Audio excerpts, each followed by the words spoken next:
En lundi 11 septembre, il n'y avait pas de news économique majeure. Donc là, on peut quand même observer qu'on est dans une phase de confusion.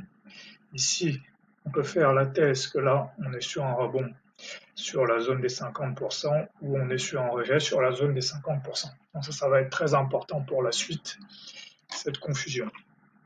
Donc ici, à l'ouverture, j'ai un rejet, comme j'ai dit, sur la zone des 50%. Donc je vends ici, en plus là, fort probable de retour sur AJP. Là, la seule erreur que je fais, c'est que ici, je rentre un peu tard et je rentre full bougie. J'aurais dû rentrer mi-bougie pour avoir mon RR de 1 ici. Ici, ça, c'est de la confusion. Je ne peux pas savoir est-ce que l'on va breaker ou pas. Donc, je préfère attendre. Ici, pareil, je préfère attendre. Là, j'ai un reversal. Là, c'est très simple, il n'y a pas de problème, reversal. Donc ici, je fais un achat. Là, c'est là que ça commence à être compliqué. Donc là, maintenant, est-ce que ça, c'est un RH50 ou c'est juste un faux rebond? En fait, ici, comme j'avais placé mon SL mi-bougie qu'il a été touché, je rachète ici en me disant que là, c'est peut-être juste un retracement, on va repartir à la hausse. Ça paraît, c'est pas une erreur. Là, je commence à avoir un doute, est-ce qu'on n'est pas sur un RH50? Là, ici, on passe le plus bas.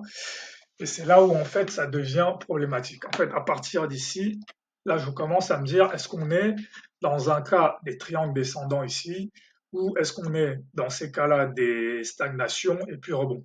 Et là, en fait, ce qu'il faut, c'est trouver des règles objectives qui vont décrire 60% des cas. Ici, par exemple, les triangles, là, il faut faire une pause pour vraiment étudier ça, en fait. Il faut prendre le temps de faire une pause dans la vidéo et étudier ça. Donc là, les triangles se forment plutôt quand il y a des baisses, 60%. Les ranges se forment plutôt dans la confusion. Et donc quand je regarde cette journée, je vois qu'on est plutôt dans de la confusion.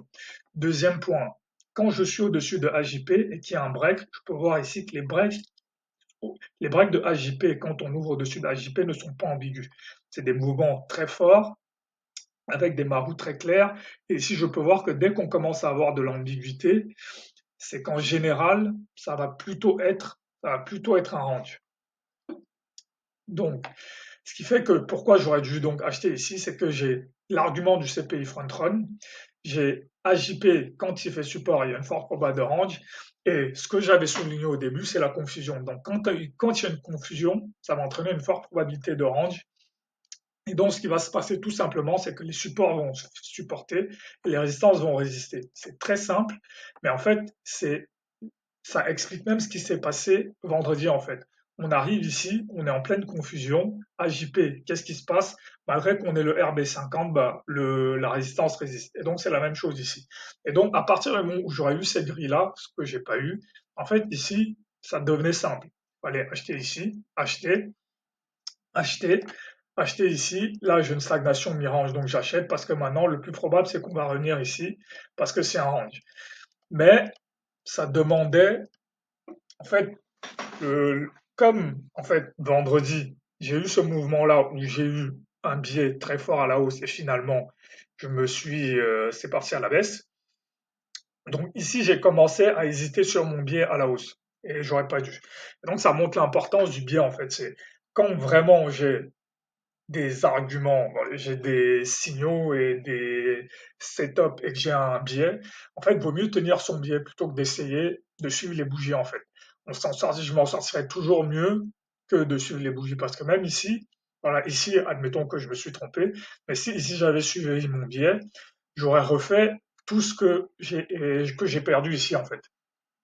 Et c'est pour ça que c'est mieux d'avoir un biais. Donc voilà, après voilà les signaux que ça devient. Ici, voilà, j'ai cette zone où je suis en indécision. Est-ce que j'ai un break ou pas? J'ai cette zone d'indécision.